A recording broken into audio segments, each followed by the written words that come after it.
Bom dia, queridos irmãos. Louvado seja o nome do Senhor por esse dia, pelas suas muitas maravilhas, né? Por tudo aquilo que Ele tem feito por nós, pela grandeza com que Ele tem cuidado e tratado de cada um de nós.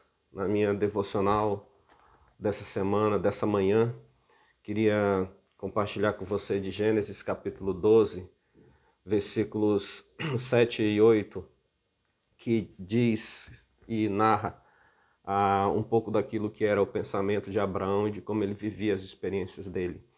Diz assim o nosso texto: Apareceu o Senhor a Abraão e lhe disse: Darei à tua descendência esta terra. Ali edificou Abraão um altar ao Senhor que lhe aparecera. Passando dali para o monte do oriente de Betel, armou a sua tenda, ficando Betel ao ocidente e Ai ao oriente. Ali edificou um altar ao Senhor e invocou o nome do Senhor. 7 e 8 do capítulo 12 eu li. Abraão é a oportunidade que Deus criou para reconstruir a humanidade do ponto de vista dele, de como ele queria que a humanidade fosse. Ele havia, de certa forma, desistido das gerações anteriores porque elas não buscavam a ele e não serviam a ele, né? Então ele encontrou em Abraão uma oportunidade de refazer a nossa história, de refazer as gerações futuras que viriam. Aí ele chama Abraão, separa ele e Sara, promete a eles dar um filho, Isaque, para que dessa descendência, para que de Isaque possa nascer todas as demais descendências e todo mundo pertença a ele diretamente pelo parentesco ou pela adoção a Abraão. A gente sabe que essa seleção teve muitos problemas, teve muitas dificuldades também, o homem continuou pecador, mas de fundo e de resto, acabou sendo aquilo que vai trazer Jesus Cristo ao mundo e oferecer a salvação pela graça a todos nós. Duas coisas me chamam muito a atenção na vida de Abraão. A primeira delas é o caráter humanitário dele, né? Deus não o escolheu porque ele era super especial. Escolheu porque havia alguma coisa de muito importante nele, que era a pureza do seu coração e a pureza dos seus pensamentos. É só o autor aos Hebreus que vai nos ensinar muitos anos depois de que era a fé que estava nele e a consciência que ele tinha em um único Deus que fez Deus separar ele e sua família para viver, para constituir as novas gerações, né?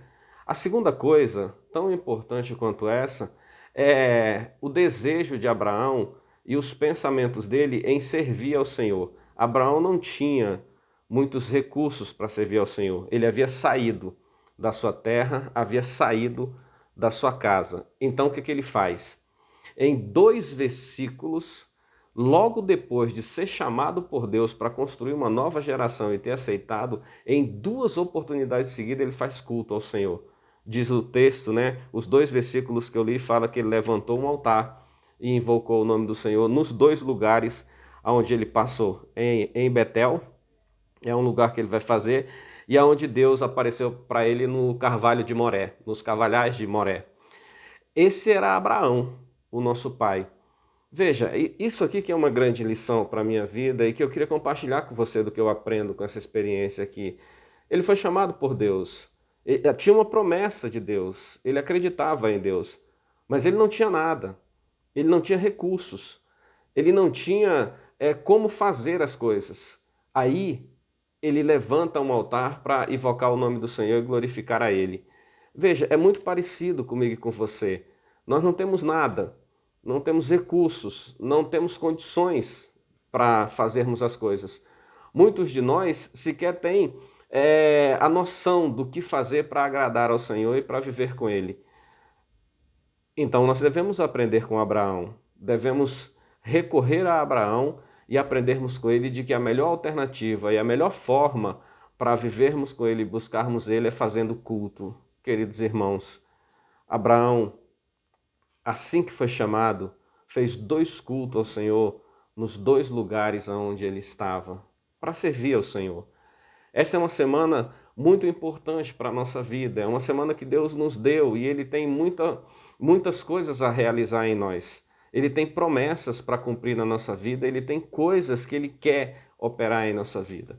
O que nos resta e o que nos cabe agora é nos levantarmos um altar e glorificarmos e adorarmos o nome do Senhor, porque as suas promessas, com certeza Ele vai cumprir. Esse é o desafio que eu tenho para a minha vida durante essa semana, é o desafio que eu deixo para você também, fazer culto ao Senhor, invocar o nome dEle, oferecer sua vida a Ele e deixar que Ele trabalhe em você e através de você nesse tempo. Que Deus te abençoe e te guarde durante essa semana e te dê muitas vitórias, em nome de Jesus.